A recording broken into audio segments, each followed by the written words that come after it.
Okay, welcome everybody to our last session of our first day. We've made it through most of the first day. Well done, great energy level still. Yes, big round of applause to all of you for your energy, especially those who were partying last night.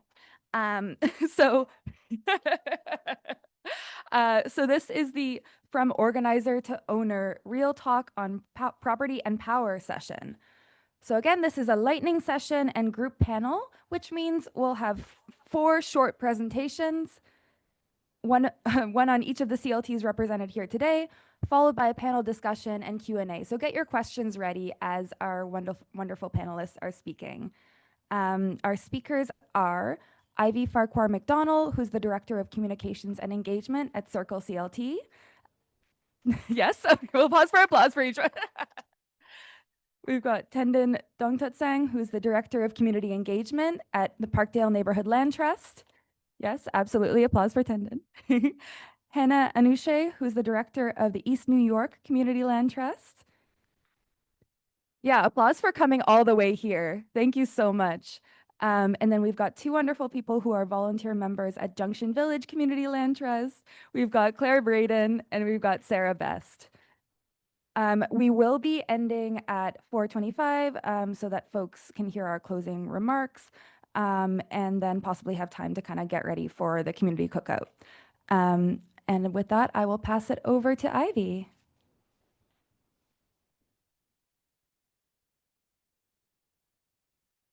Thanks so much, Celia. I'm from Toronto, and in Toronto at concerts, people always are at the very back. So I know it's awkward, but if people want to come forward, there's lots of space, and we are going to have a group discussion at the end, and it'll just be so much cozier if we're at the front. Yeah, follow Josh.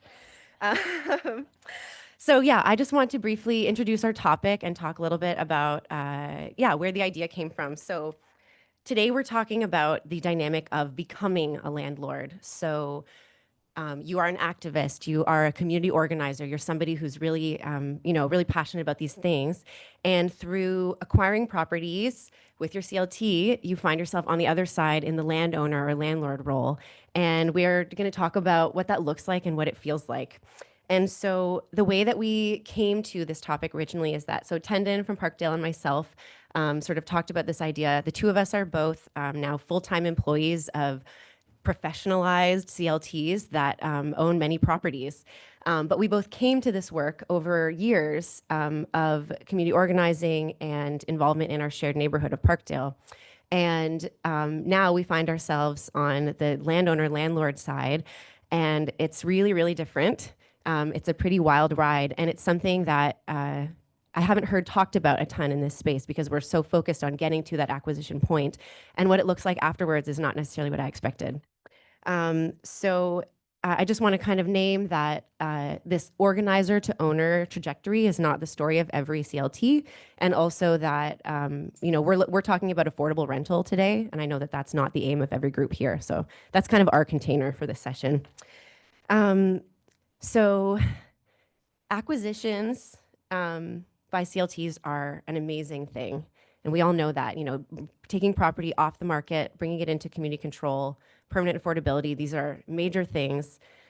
And that's obvious to all of us. So I kind of want to say that off the top. But, what we want to kind of look at critically today is what happens after, and especially what does it feel like after? So you are an activist, and then suddenly you are a landlord. And that might have been a dirty word to you before that. And so, yeah, we want to share our reflections about that. This is very personal.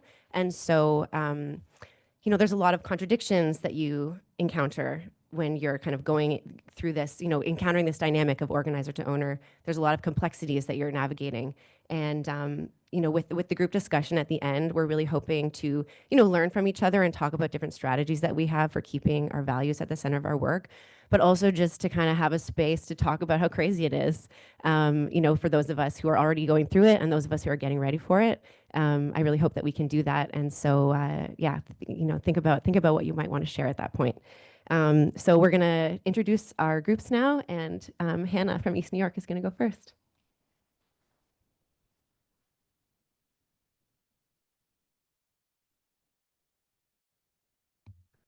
So how do I? Oh, cool.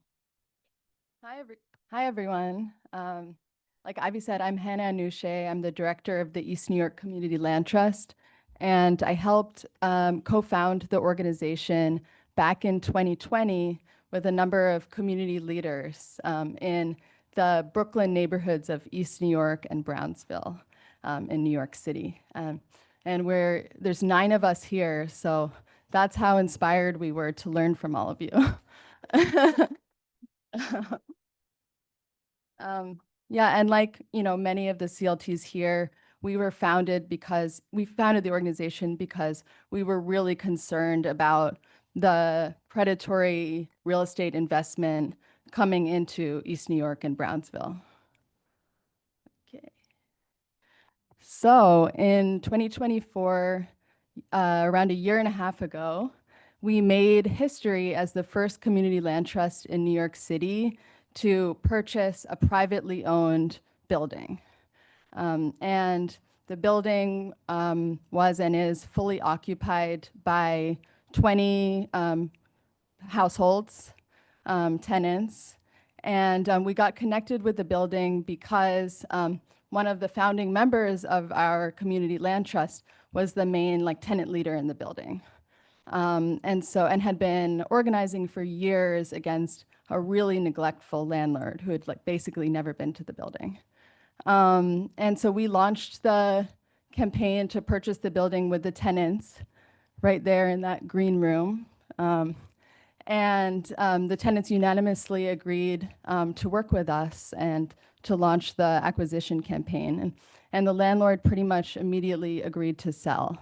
As I think someone mentioned in a previous panel, there's a real opportunity in this moment to take advantage of the fact that a lot of landlords do want to get out of the rental industry. So yeah, right now we are the interim owner of the building, and we're preparing to do a major renovation. And once we do that renovation, we're going to convert the building to cooperative housing. And I was excited. There was just an article about it in The Nation that just came out, so I had to include that.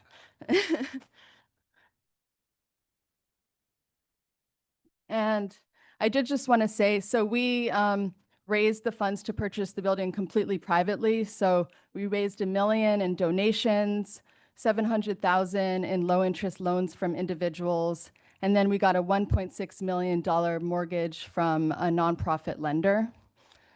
And so like I said, right now we're the interim owner of the building. For around a year when we acquired the building, we self-managed, which I'll talk about more later, but I definitely don't recommend doing. We are doing the rehab of the building ourselves with a little bit of support from our sister organization, which is like a nonprofit developer. And we're the co-op organizers, working really, really closely with the tenants to prepare them to become a co-op. And of course, we're going to be the landowner forever. And yeah, so I'm excited to get into this with you all because there were a lot of lessons that we learned that we're now really thinking about because we want to keep doing these tenant takeover campaigns, as we call them, but really trying to think about what we did well and what mistakes we made. So I'll talk more about that. But also, we have other campaigns around like community-based planning in our neighborhood. There's a section in the neighborhood that's extremely flooded and homeowners still rely on septic tanks. So we're organizing around that, and there's also a lot of public vacant land over there. And then we're fighting for city and statewide policy change to make it easier for CLTs to acquire land. We're fighting for the Tenant Opportunity to Purchase Act and for a CLT acquisition and rehab fund. Okay, I'm going to stop there.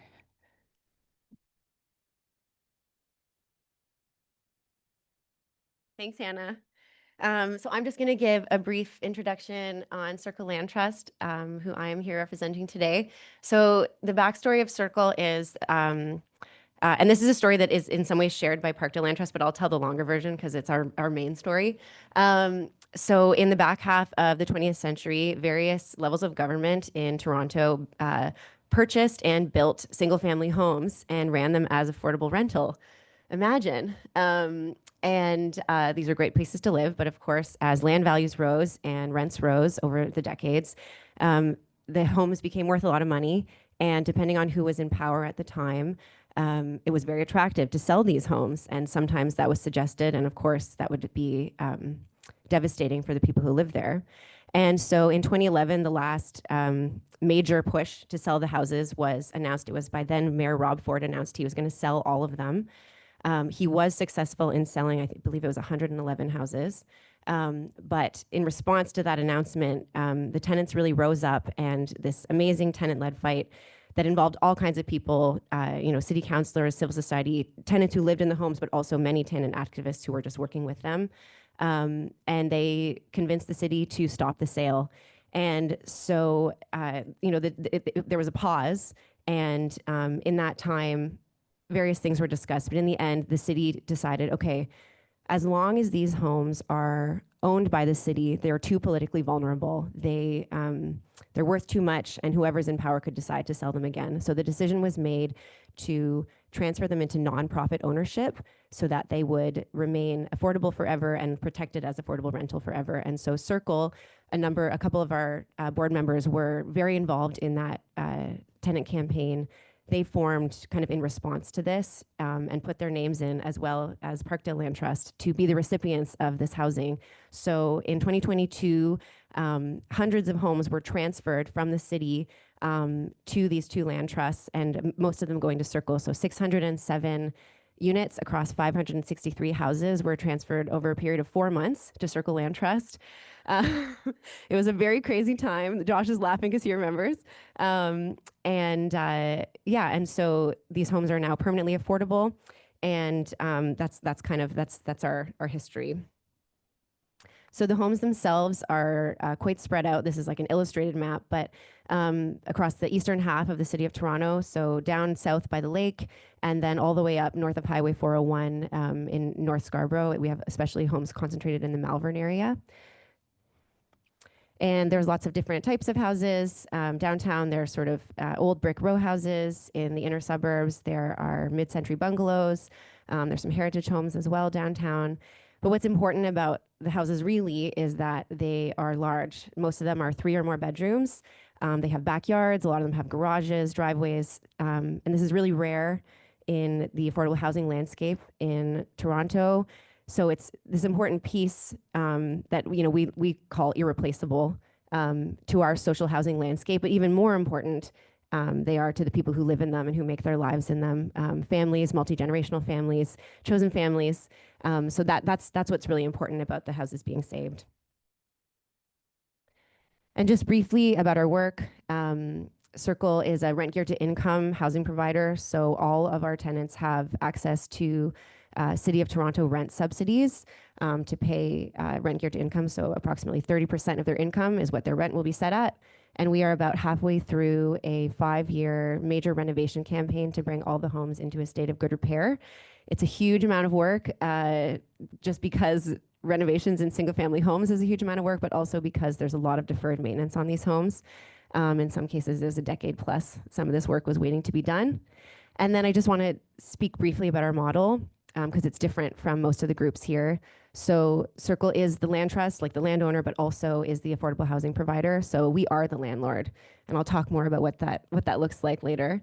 So we do our property management in-house, and that's because when Circle was originally founded, the idea was that they would hold the homes in the land trust, but someone else would manage them. But because they're so numerous and so spread out, nobody wanted to do that. And every day we can see why. And so, so we have in-house property maintenance. We do all of our rent geared to income admin, and all the tenancy services we do ourselves. I have various reflections on what that looks like. And I just want to sort of name here that while Circle has this, really beautiful tenant campaign at the core of its founding. We are like a sector-led land trust. We don't have a democratic community governance structure at this time. It's something we are working towards, among many other things that we're working on. And one of the main things being figuring out with our tenants, to bring them meaningfully into our governance. What does that look like, and what did they want? So that's ongoing work that we're doing. And yeah, that's my intro. So I'll welcome Tendon up now.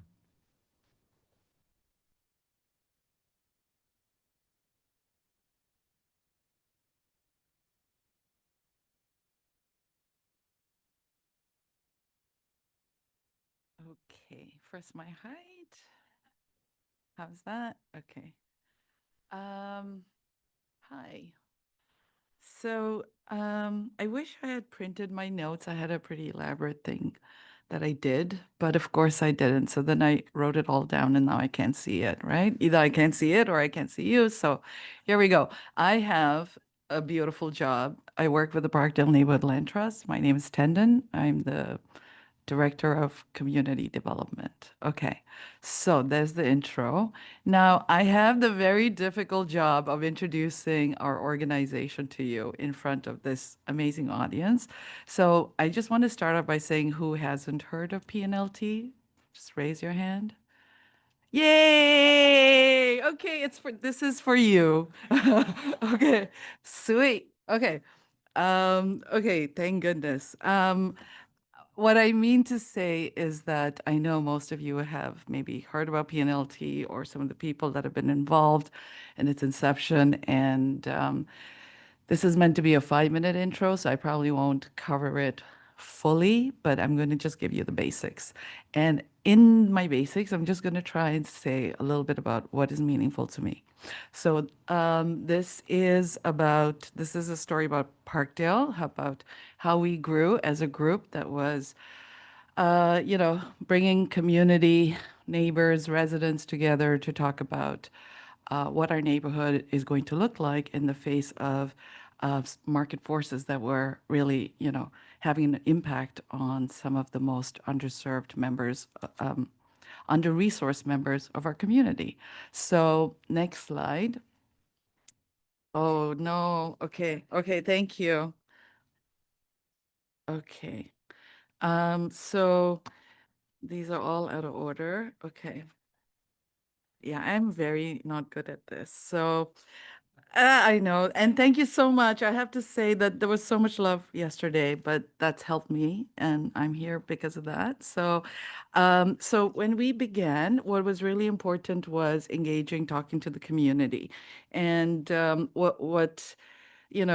of you who attended earlier morning sessions know that, for us, it was about coming together to talk about our neighborhood in terms of what was happening, understanding it.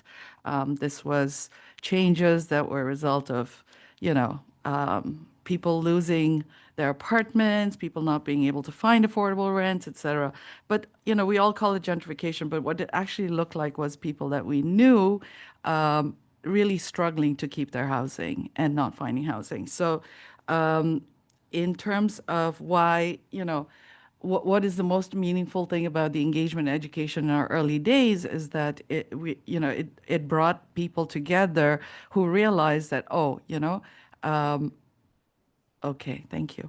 Uh, So it brought people together who realized that I'm not alone. There are others who are concerned about this, and we want to do something. I think really the important thing about this work is that, we were taking people on walks, we were, showing people murals, we were showing people the actual places where they were where gentrification was having an impact on people's everyday lives. So in the next slide, so we did it through several different ways. And then, oh, that's me. Okay. So community-based research was a really important tool in once we identified like who we are, what we are about. The community-based research was really a way of us saying, um, mm, what are our priorities as a community? How are we going to face the challenges? So we did research on rooming houses. Sorry, now I'm like Okay, we did research on rooming houses. We did research on other types of buildings, and I'm struggling now, so forgive me. I have 2 minutes and a few more slides. So what was important for me about the community-based research that we did is that I played a role in it. There were also a lot of people who contributed to it, whether it's academic activists or whether it's community organizers, tenant organizers. Throughout the journey, it was about people making connection with each other to understand something together. It was about people bringing their own understanding and then, really wanting to understand from others. So this is, and part of what we did was, all this research in the next slide led to a certain, we were able to influence decision makers, whether to develop programs, whether it be funding programs, whether they're funders, financiers, government people. And essentially, that really is power, being able to influence decision making, right? And so we were really showing, we were ourselves an example of how community can take back power. And this is a picture of Milky Way Garden, our first acquisition, small garden, 200 people, small amount of money raised, but this led to our first acquisition, which then through our research and policy advocacy led to further acquisitions in 2019, 15 room, 15 unit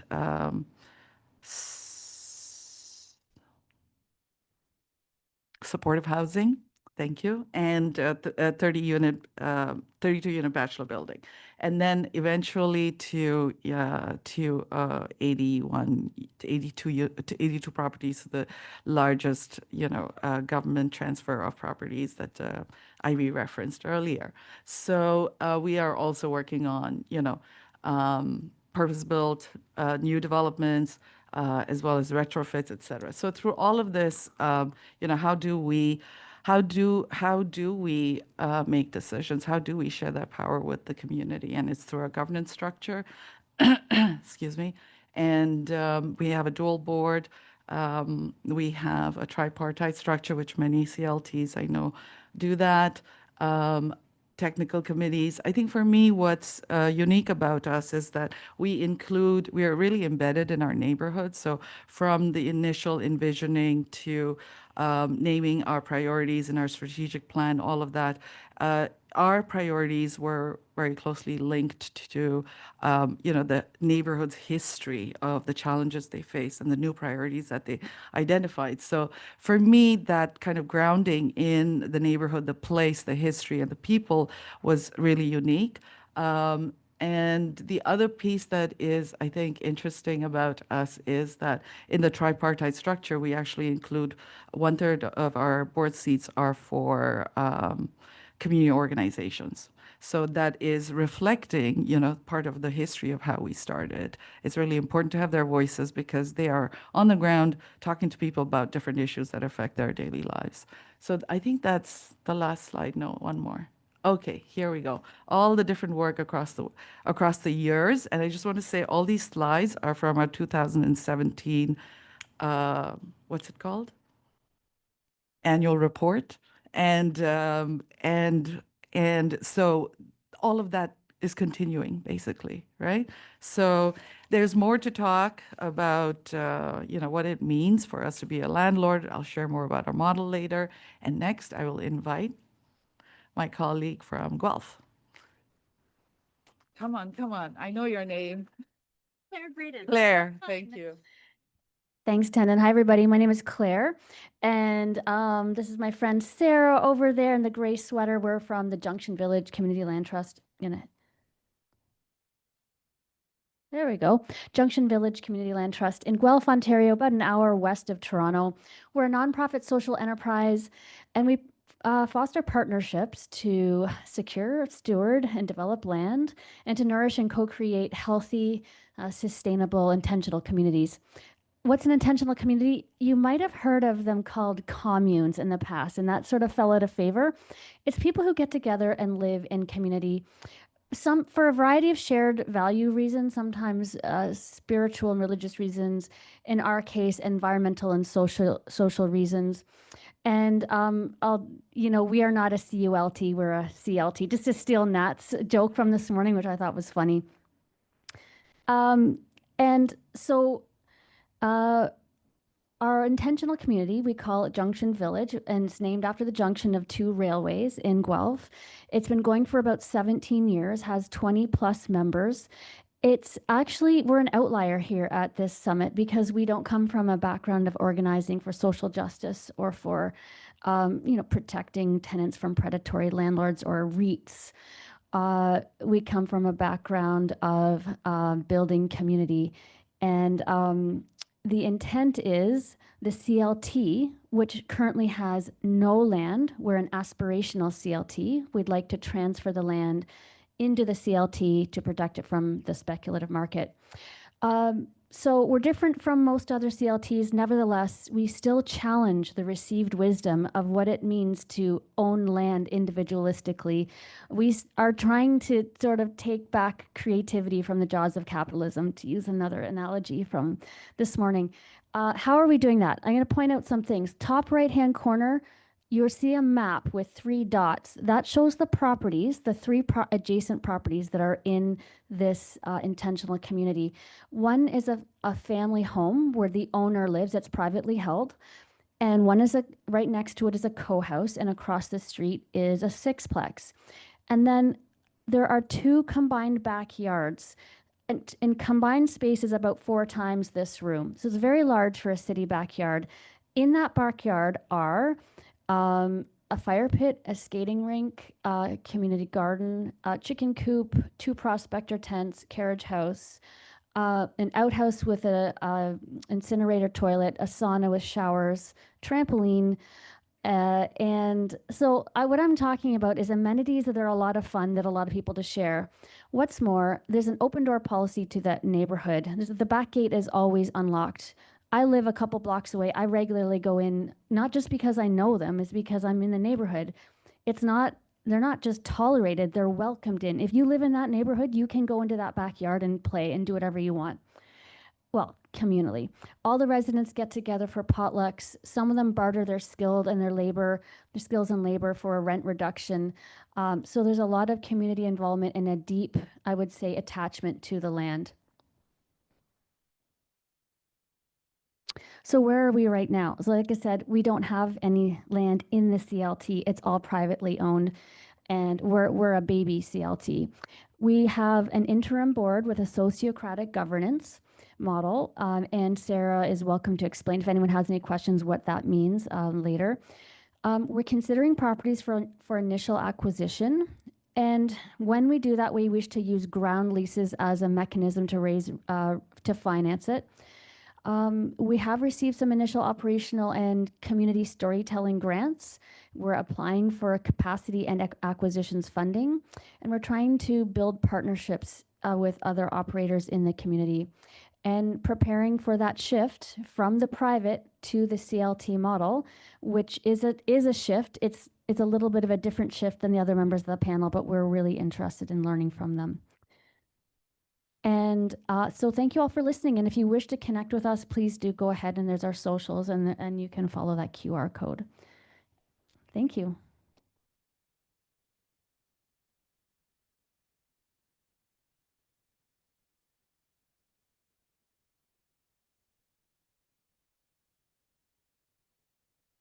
Yeah. Oh, there we go. Thanks so much, everybody. So now we're just going to do a loose panel where we're going to ask each other questions about our experiences so far through this journey. And I think Hannah is going to get us started. Thanks. So Sarah, JVCLT is still in the dreaming and becoming phase as you work towards your first acquisition. As you think about becoming a CLT and the growth and shifts in power distributions that accompany this transition, what are you excited about and what makes you nervous? Thank you so much for that question, Hannah. And yeah, what we're excited about and what we're nervous about are kind of overlapping in a lot of ways. Kind of excited about some of the things that we're also really nervous about. So one kind of main thing for us is the change in governance structure that will come with becoming a CLT, going from that private land ownership model to something that's more collective. So the CLT was envisioned really as a way to kind of decolonize this backyard in Guelph. And that's kind of where the idea of the CLT came from, to use that model and bring it into community ownership. And, building community, as a kind of resistance to these dominant social structures and models. And we're excited about kind of continuing that with the CLT model now. And we're also really excited that this model will be able to involve residents much more directly in decision making, hopefully get them more engaged if they can have kind of a more formalized role in that community. So those are some of the things that we're really excited about. We are currently kind of in the process right now of transitioning from our interim board, which was a board of experts, to a more community-based board. So we do want more community members and residents on that. As Claire mentioned, we are using sociocracy right now. That was kind of foundational to our whole structure from the very beginning. And we do plan to continue using that. And sociocracy is, it's a bit hard to explain. Us as an organization, we went through like 3 days of training to kind of learn how to do it. But basically what sociocracy is, it's kind of like democracy plus, and it's consent based rather than consensus based. So the goal isn't to get everyone fully agreeing on something necessarily, but we do want to get people to a place where they're willing to kind of try an idea as something that's good enough to try for now, good enough to experiment with. And then also another kind of really important aspect of sociocracy is that it is not hierarchical. There is a board and a general circle that are kind of at the center of the organization, but then there are all these different teams or circles, as we call them, that have their own authority in certain domains. So like the fundraising team has authority over fundraising things. And the storytelling team has authority over how we kind of tell our story and share it. So that's something that we want to keep as we kind of transition into this more CLT ownership model. And the community engagement and empowerment will hopefully that's a good model for it. And also, sorry, I also have notes here because I have a terrible memory, but we're also kind of nervous about this change in decision making and governance, because we're worried about not worried, but just thinking about like how it's going to change the speed at which decisions can be made. So right now, the properties are owned by Mike and Mary Kate, who also they started the Community Land Trust. But right now, if a tenant wants to do something like add a cat run on the balcony or outside their window on their apartment unit, they can do that. Like they can ask Mike and he'd be like, yeah, of course. And then the community can even come together and kind of work on making that happen. And so with the CLT model, we're just thinking about like, well, how is that going to change? How is that decision making going to change? What kind of strings will be attached? And also the JVG for many years, they've kind of been doing things in a way like a little under the radar in a sense, not doing things around kind of like gentle density that hasn't been super public, but with the CLT model, it would kind of make things more public facing in a way. We'd have more strings with the city, potentially government funding strings attached. So those kind of things are things that we're kind of worried about. But then also at the same time, the municipality of Guelph is also changing some of its priorities to actually want to emphasize and encourage things like gentle density. So it's actually a great time for us to be bringing this into the CLT world and kind of making it more public and kind of showing how what this model can look like. And then also just quickly like thinking about like how the day-to-day operations are going to change. So initially, we're just focusing on maybe acquiring the co-house. That's kind of what we've been thinking to focus on. And right now, we're thinking that it might just change in the sense that the CLT could own the land underneath. Mary Kate could retain ownership of the house, the structure, and then Mike, who is currently managing the building, could continue to manage the building. So it's kind of staying in-house in a way. And at first, not a lot has to change necessarily. But then thinking about scaling that, what's that going to look like going forward? You know, we're kind of unsure about that. We've also been thinking about, like, you know, what about a co-house? Like, could could the co-house kind of go the co-op route as well? So that's something that we've been considering too. And yeah, just thinking about how like the CLT can be a container for the community needs, and how the community can really guide the way that it goes with what they want, what they desire as well. And it's really just kind of an experiment in many ways as well. And yeah, finally, we just like have some thoughts around like some of the strings that come with government funding with CLTs and affordable housing and deeply affordable housing, and kind of creating that. And what does that look like in when it's overlapped with or in conjunction with an intentional community? Like, how do you build intentional community and in a way that ensures everyone living there kind of wants to be in that space and doing that kind of thing. So those are just some things, but I think that like our vision has always really been about just creating spaces where people can find like an antidote to loneliness. And I think that using the CLT model will really just expand that and hopefully just bring that further. And yeah, so yeah, for the question.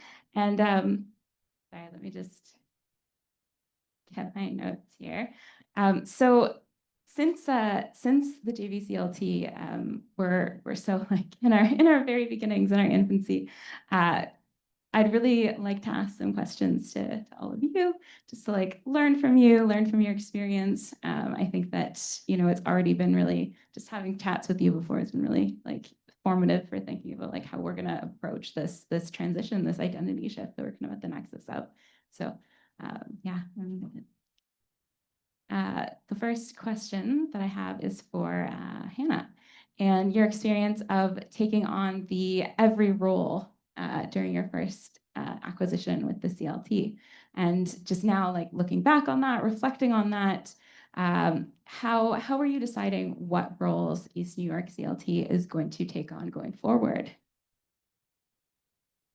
Thanks, Sarah. So yeah, my notes are also completely illegible.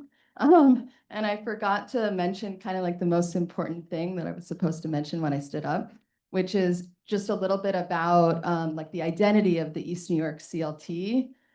So, you know, we really identify as an organizing group. You know, we were founded by longtime community leaders in the neighborhood with really deep roots in East New York and Brownsville. And we're member led. You know, we were started as a steering committee. You know, the steering committee wrote our bylaws, elected our board. You know, we're constantly door knocking, phone banking. And yeah, we have general membership meetings now, like members pay dues.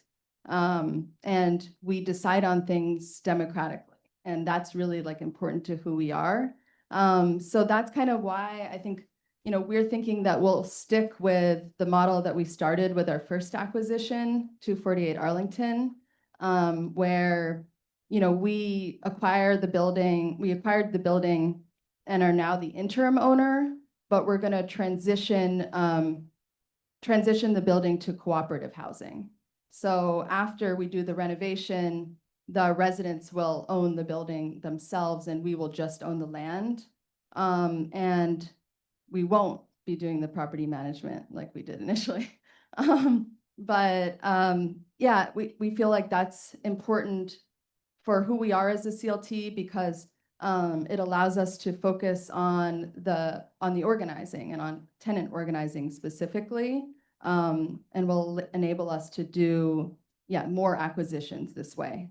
But I have some more illegible notes. I do think there's a lot that, we could have done differently that would have made things a little bit easier. And I do want to share those. And I really want to hear from you all about what you think about some of these things. I'm excited for the discussion. But I think one thing we learned is that it's a good idea to take longer to organize the building, really to make sure that the tenants have a really strong tenant association and already have some structure set up for making decisions collectively and working through conflict, because that can become, really difficult if that already isn't in place when you buy a building. Another thing is it's just really important to have collectively created a clear set of criteria for your acquisition, like that, and we've been thinking that needs to be both social and financial. You really want to make sure that your finances are set up to be able to carry the building in the time when you acquire it to when you actually can begin construction. And by that, I mean, like, you can actually begin the rehab of the building. And you want to be conservative. You want to be able to have the funds in case the boiler breaks, because that's like what it means to be a responsible owner. And then, yeah, just preparing and creating procedures, like I said, for making decisions, working through conflict, forging partnerships, where needed. For example, if there's security issues in the building, like there was, there is at our building. You need to have partnerships in place if you don't want to be calling the police, or just telling tenants that they need to call the police. Then you have to have, something set up to do things a little bit differently and to stick with your values, whether that's forging a relationship with a violence interrupter organization or whatnot. Okay, what else? And then I think, yeah, it's just so important to have staff that believe in the CLT values of decommodifying housing. Of course, your staff needs to be very smart and competent. Shout out to our staff over there. We're definitely all of those things. But it's really important that they share the values. And like I said before, we think it's a good idea to hire a property management company. And if you can't do that, make sure you have enough staff to do it yourselves, because it's just so difficult and it really burns people out like nothing else. And just making that decision of what you're going to do initially, we self-managed for a year and then hired a company, and it was just very hard on the tenants to then have to transition away and tell them, no, you can't be contacting us about repairs anymore. That was confusing and difficult. Yeah, and we also, we got this advice, and it sounded really good, but so the advice was to create a maintenance committee in the building. So the tenants elected a maintenance committee, and the tenants on the maintenance committee got paid stipends to help clean the building. We thought this would be a good way to sort of prepare tenants to become a co-op, but it created so much conflict, and tenants were just so mad at the maintenance committee for not doing a good job cleaning. We ended up having to fire a maintenance committee member. It was really not good. But in theory, it sounds good, But I think part of it for us also, we were the first CLT in New York City to do this. So we didn't have this whole community of people, able to share their advice. We were just kind of making the road. So I think that's something really great that you all had.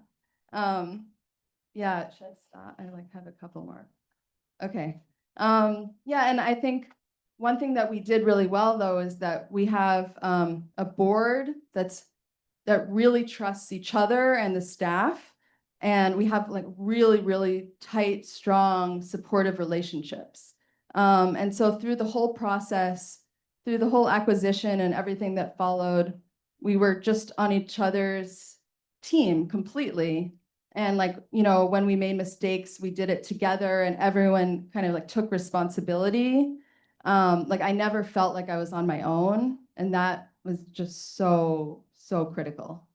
And that also goes for the fact that we have such a strong, committed membership, because when things get hard or, you know, there's issues, the membership will defend the CLT, but also like hold it accountable to its values.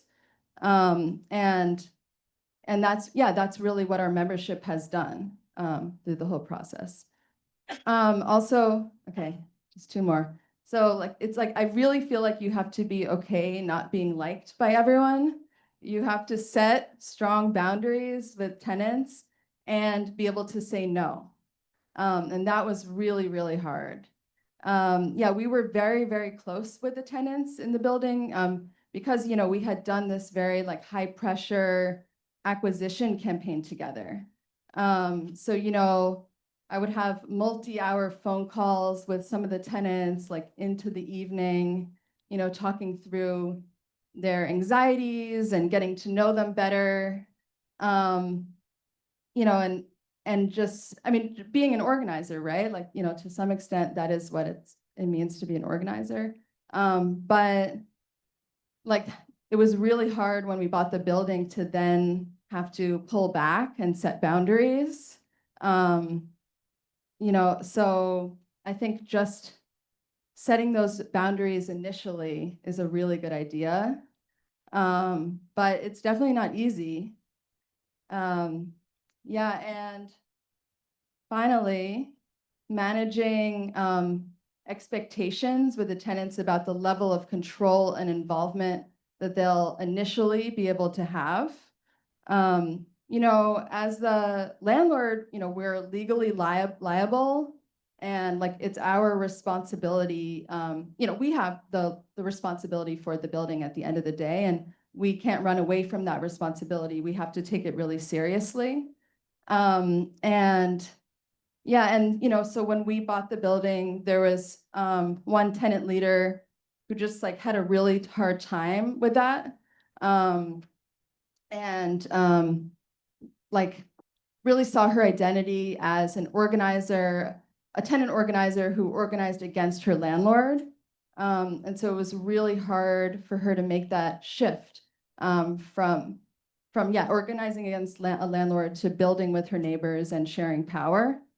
And what was I going to say about that? Yeah, so like, you know, very quickly we realized we had to set really strong boundaries with her, you know, just for our own like emotional sake, to be honest. There was one example where, so we replaced the lock on the front door of the building. And in a meeting, like she asked how much it cost to replace. And we said $500. And then she posted on social media saying that it cost $5,000 and tagging the FBI and the police.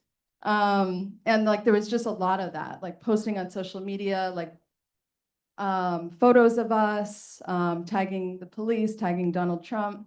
Yeah, but I mean, but also like it's so important to stay compassionate and remember that like, you know, for us, like it's a job, or, you know, if you're a member, you know, you get to go, you know, no matter what, like we all get to go home and, you know, and like this is their home and it needs to be like a safe place for them. And so yeah, that's like a constant practice is staying compassionate. And I'm going to stop.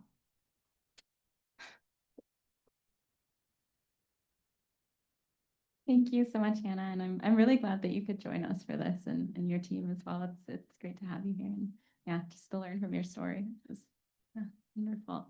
So thank you. And so Tendon, PNLT works in partnership with nonprofit housing operators Can you just like tell us some more about this model that you have, where you're a landowner and not the landlord, and like what that looks like, and also like how do your tenants get a say? Like how do they voice themselves within that? Thank you, Sarah. And PNLT. Thank you, Hannah. We've done many dry runs. I know their names, I promise you. It just, my mind goes blank. So, and then I don't want to skip over it. So, thanks for your question and also for your example. I think being a affordable housing provider is one of the most difficult jobs for an organization and for people that are involved in that. So, and some of you may have experience with that, and we'd love to kind of do a back and forth conversation, understand what your experience was as well. In terms of PNLT, in our model, we have a head lease with nonprofit housing providers. So we partner with people who have expertise in that area, and they have the actual lease with the tenants. So oftentimes our housing providers will, in meetings, there was a time a few months ago where I realized that meetings, I'm always hearing the operators talk about our tenants. And I started to see that we were talking about our buildings more, right? So I think that is a little bit of a reflection of like where those boundaries are for us. The important thing about this boundary setting is that it was a strategic decision. It was really a practical way for us to be able to push forward what we thought was the transformative work of being a land trust and acquiring properties. So in order to be able to focus our energies on that, there was a decision at some point in our journey to put our energies towards that. So there are certainly some benefits to that. There's also some contradictions in that. In this model, hold on.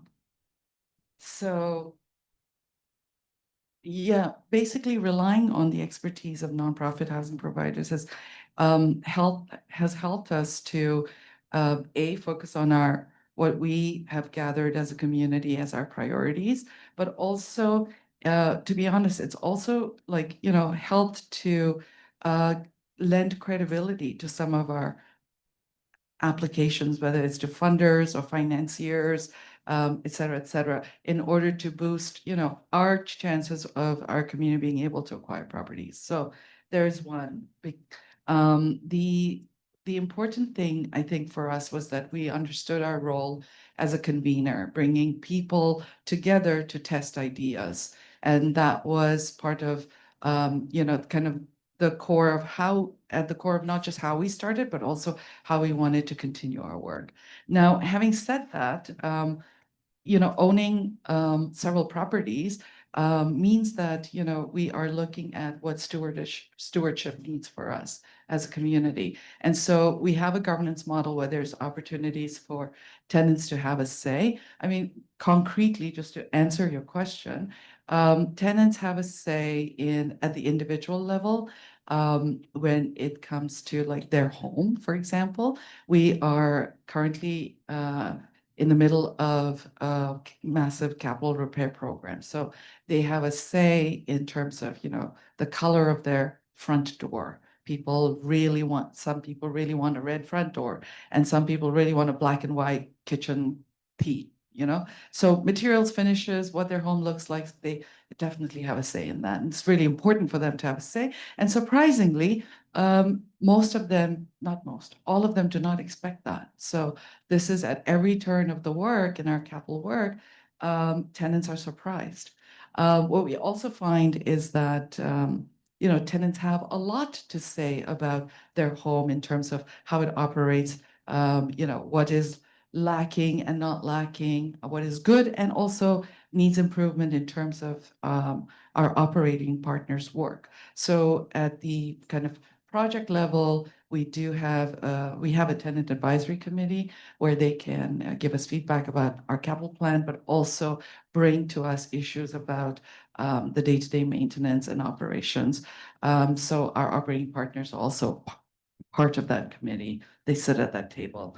Another opportunity for tenants to have a say, which is really important for us, is that they are 1/3 of our of the board, of the PNLT board. So there, I think the critical piece here is like bringing, the people who are most impacted about the decisions to the table. We all know why that is good, but what is actually really interesting is that, in doing that work, we've realized that the tenants who are on the board need to be supported, whether it's, peer-to-peer, whether it's like in a formal or informal setting, whether it's, some capacity building on a specific topic, or just simply, connecting board member to board member or board member to staff, or the tenant board member to other tenants.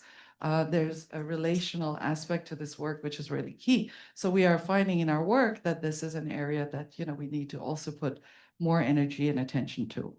And I guess, I'll just end off. I mean, I have lots more to say, but the thing that's coming to mind is that, acquiring the properties is in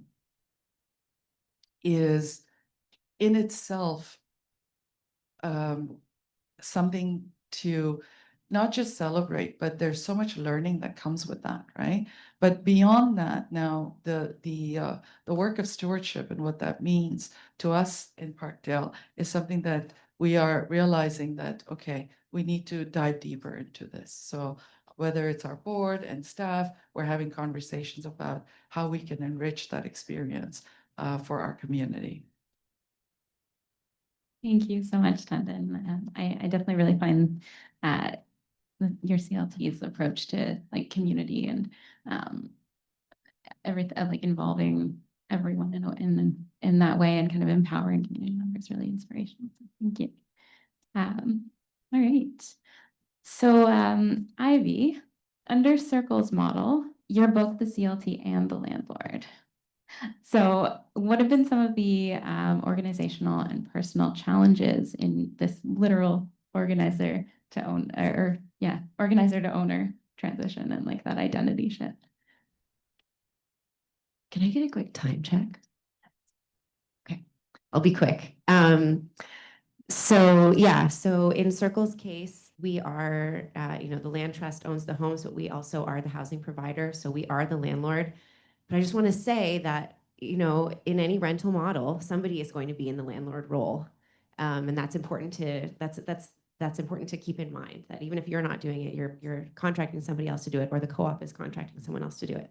So I want to just talk a bit about our model and what I've learned from it. I'll try and shorten some of this. So a couple of things that I've learned being in this landlord role about what is good about being the landlord. You have so much control over the day-to-day operations and how things are actually done down to the details. And so an example of something that's really cool that we've gotten to do at Circle is we've gotten to do a couple of pretty robust tenant consultations on our policies, and we've made real changes to the policies that I actually see, day to day, I see them benefiting tenants, that, things we wouldn't have done otherwise.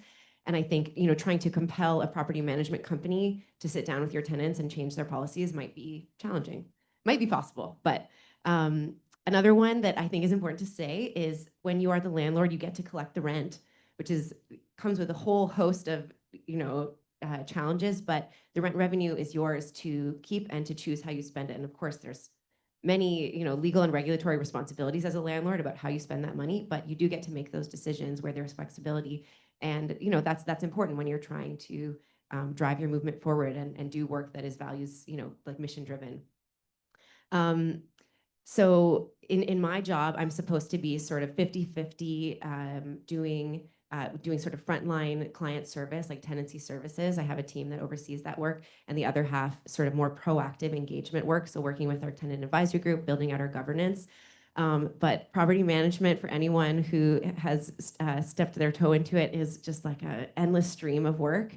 It never stops. I've gotten lots of notifications today about things that are going on in our houses, and so you have this idea that you're going to be really proactive. You're going to be building out your model and doing engagement and pulling things in and building these programs. But so much of your work is just like dealing with the most urgent thing that day. And I think that and that's also the case with renovations as well, even if you're not doing property management. And I think Hannah also said that having seeing yourself as like an activist and then finding yourself in this position where you're like the person that says no to tenants is like a pretty crazy like mind shift to go through, and that's certainly been an emotional ride for me. And so I just want to talk about my experience specifically, like just one example of kind of once you're inside of this, like things you didn't expect and what it looks like. So I want to talk about rent subsidies just because they're something I have experience with now, and I didn't know anything about them before. And so all circle tenants have access to rent subsidies, which is a huge opportunity for them. It provides stability. In some cases, it's like a path out of poverty for a family. And no matter what your income, it's going to be your rent's going to be affordable for you. But on the other side of that, there's tons of paperwork that needs to get filled out every year by everybody who has a rent subsidy from the city. And it can be pretty onerous depending on who the tenant is. And, some people experience it as a real invasion of their privacy.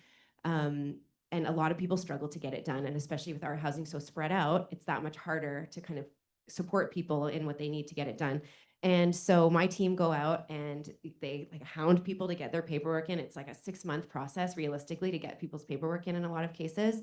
And we kind of end up being this like government policy enforcement team, which is like not how we imagined ourselves. And but we know that keeping their subsidy is so important. And in some extreme cases, people lose their subsidy.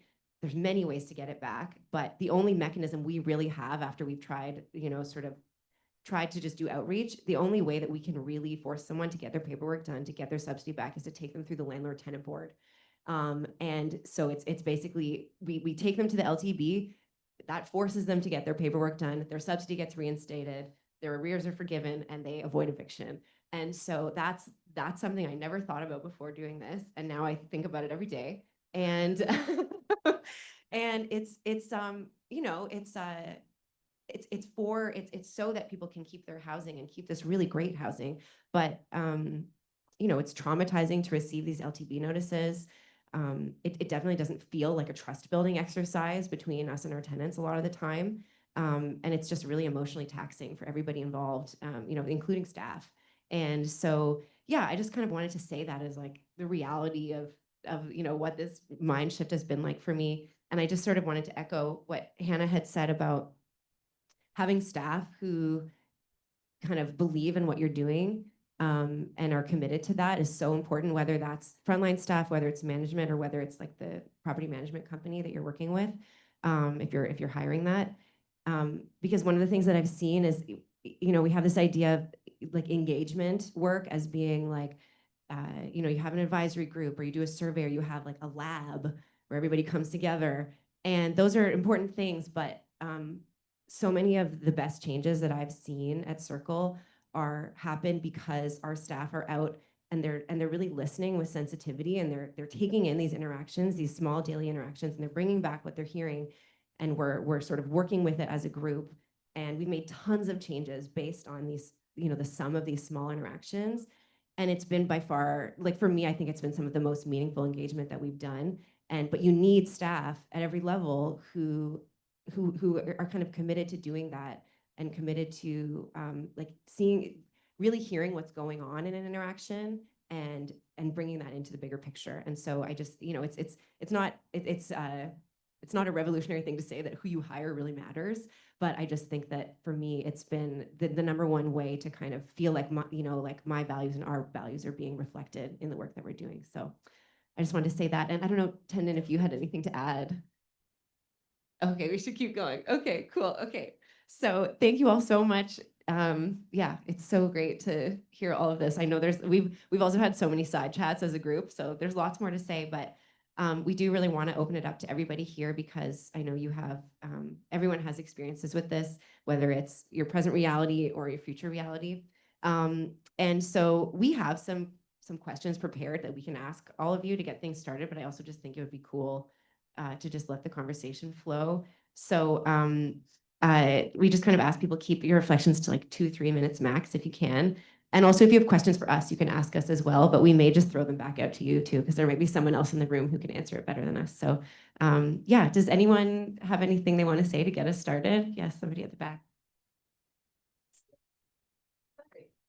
We're just going to get everybody to use the mics because people might be checking in from online.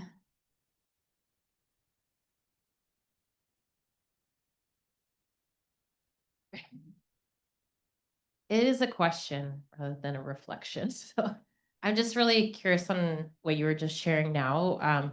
We are operating like supportive housing, and one of the things that I sit with every day is like the that balance that you're talking about with staff and playing that role of landlord when you're, and so I wonder if some of the approaches you're taking to keep your staff, your team, like motivated to stay committed to the mission, especially when things get really hard, when you do have to potentially evict someone, because you know all the situations that might happen, or it's really hard the work that they're doing, and you know they're coming in, and so anyways, that was a long-winded question.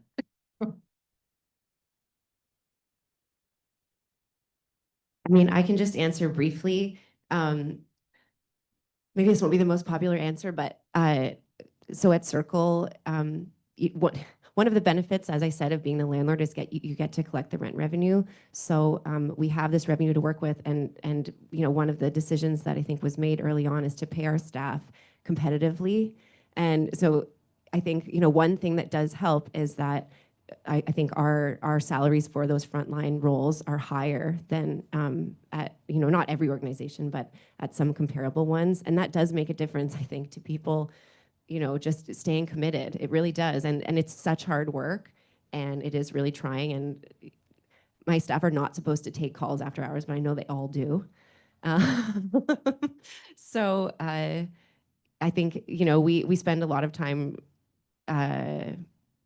you know, discussing things together as a team, problem solving as a team. And I find in supporting staff, there's this, my instinct is always to like think the tenant is right. It's just the way I've always been.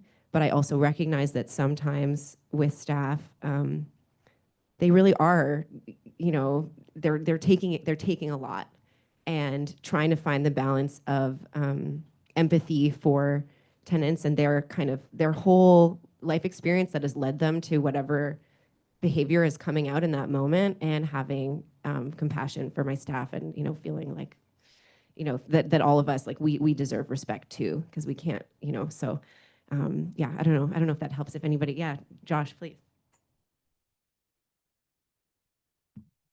I'm going to make a comment that's related to these two things. I found that evictions have been the most challenging issue experience.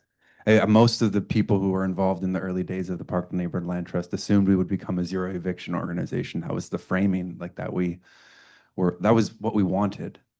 You know, zero displacement, including in our housing, right? In the early years, we ended up having to manage a building. We didn't have a partner for a site. There was a certain scenario where we were managing it with so we would have to make the decisions around a potential eviction, and it wasn't deferred to a partner to make that decision, which we currently are in that situation. And the board had to get involved in like considering situations like, and you know, of course, there's economic eviction, so it's where someone's not paying rent for a long period. You also have behavioral safety-related eviction situations, and I'd like the hardest conversations we've had at our organization were those conversations. And, you know, like we unfortunately are not a zero eviction organization. And that's hard for everyone. Like, you know, board members left in those moments. They felt challenged. We've had staff have serious breakdowns because, you know, you're attached both to the value-oriented commitment or even the people that you've met through the process who may have to experience the eviction, right? So we lean on the side of we have to take the community's well-being um, in front of the individuals in certain circumstances where safety is in the mix. And we try to avoid economic evictions as much as possible, but there is also an economic aspect to stewardship. So there's, you know, the consideration.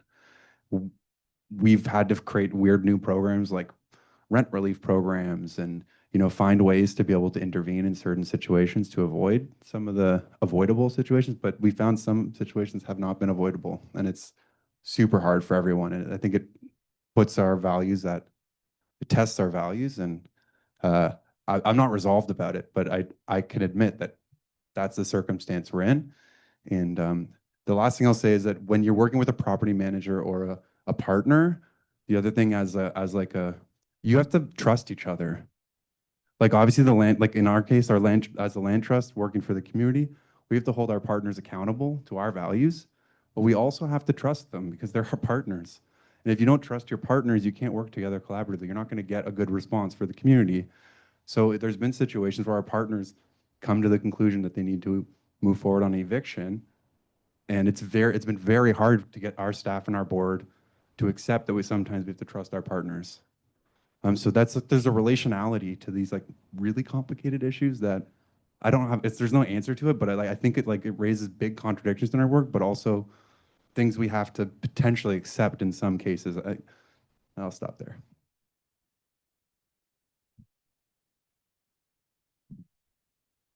Hi there, I'm Sarah Neaton with the Northern Community Land Trust, and one of the things that we've done is to pursue like a ownership-based model for our housing development.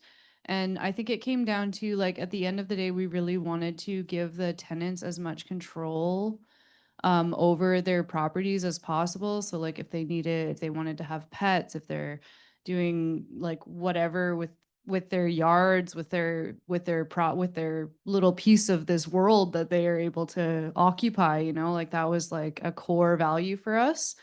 And so as we're approaching the movement to having occupancy in this building, we're going to be like kind of passing our project onto a condo board that will be made up of the tenants, and they will be making decisions for what happens on this property, which I think was like a core value for us. But in having these conversations and you know, retaining a bit of responsibility for the building through the like statutory covenant that's attached to the title, I'm like thinking through how do we ensure that it's managed and stewarded effectively, you know, like, and what support can we as an organization give to the condo board, like training on reserve funds and making sure that, you know, in the future that this property is going to maintain its value so that the next buyers are going to have the same kind of experience as the people that are going into like the new condo, you know. So that's just some thoughts about how we're thinking about this as a land trust as well.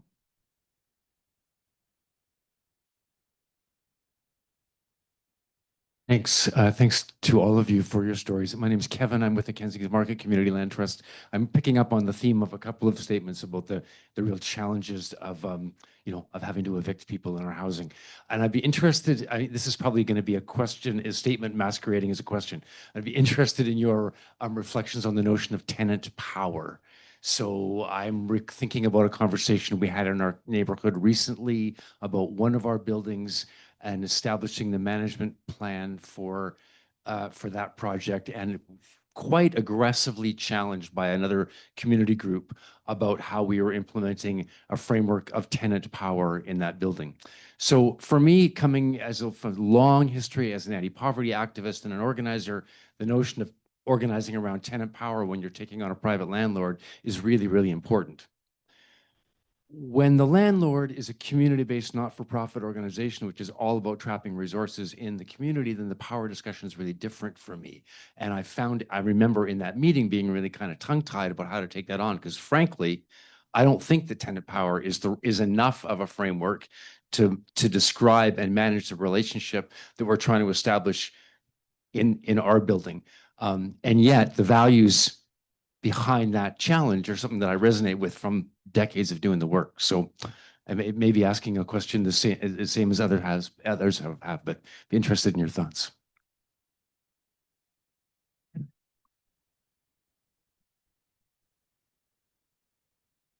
Thanks for that really great question. It's something that we grapple with all the time. I think something that's been helpful for, like I mentioned, that it's very important for the tenants to have their own solid organization, like helping them set up a really strong tenant association that can make decisions and operate somewhat independently, I think seems to be part of the solution in my mind. And then, yeah, I mean, essentially, we're looking at it kind of as a partnership between the tenant association and the CLT. And so obviously there's a power imbalance, you know, while the CLT is the owner. But I do think that we have been able to achieve a certain partnership, you know, and the tenants they elected a tenant council. So we meet with that tenant council every few weeks. They set the agenda with us for every tenant meeting. They call us out when something isn't going right, and will shout at us. You know, like it's I think a good, yeah, like we've been able to achieve a dynamic where we're working together, but they hold us accountable, kind of, and they care about the success of our CLT, but like, you know, care more obviously about the success of their building and this project, and will represent their neighbors, you know. So yeah, that's it. Are there any other?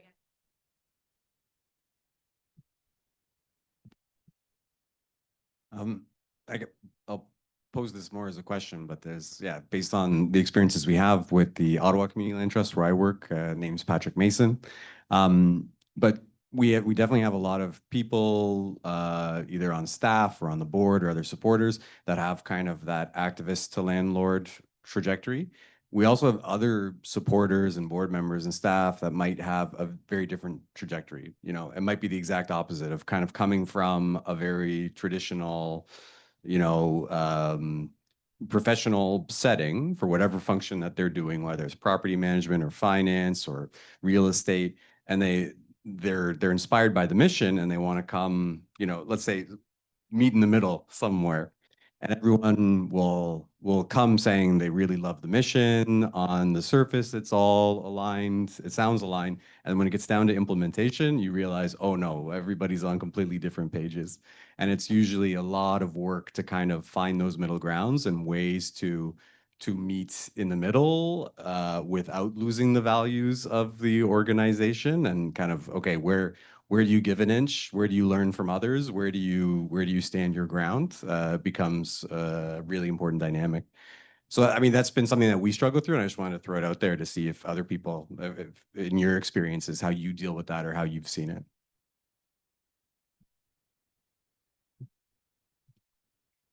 I feel like Tendon and Parkdale will have some reflections on this. Thank you. I think that we do come across that situation as well in day-to-day work, but also in terms of thinking about how we're going to do our work. We do understand that we need to bring certain professional skills into our staff, right? And we understand that not everyone has that activism background. So we have, so the way that we kind of keep those boundaries is by giving staff a really clear focus, right? So that their work is they're hired for a very specific purpose, and their role is to focus on that purpose.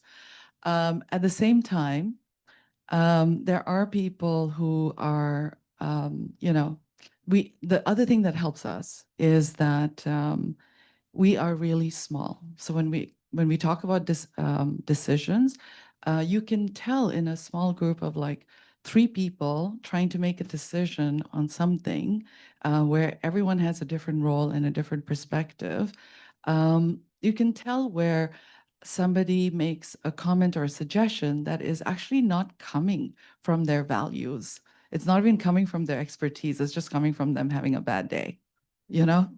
And so there are, you have to constantly make allowance for each other, that, that the specific situation where somebody might say something which it feels like this is not valuable. So there are those moments. Now, I think for me, I do not think of myself as an activist. I certainly like understand that there's different ways of being an activist. You can be a storyteller, a researcher, an academic, you can be a convener. There's so many different ways of doing that. And the way that I come to the work is actually my own, like I have my own individual history, right? And my own individual interests. So linking your question to the previous question around like, how do you keep staff motivated and when they're handling really, really complex situations, right? So I think that at the core, whether you're an activist or you're a professional, whatever your identity may be, at the core, I think everybody can connect to a very basic sense of the need to care for each other, right? So whether that's in your day-to-day, how you work with your colleagues or how you work with your board, how you work with your tenants, I think that is so critical because when people, for myself, let's talk about myself. For myself, when I come into the role, whether I'm talking to tenants or whether I'm in a meeting, what's really important for me is to make that human connection from person to person. And I can't really like do effective work without both those things. One is the focus and one is the human to human connection. So for me, they kind of need to go together, right? So whatever and I think those values are all shared. It's all, everyone can tap into that because we all come from the same soup, you know? Yeah. I think we've got to end it there because we have a couple quick housekeeping things to say before the end of the day. Is that all right, folks? I think that was a really nice message to end it on as well.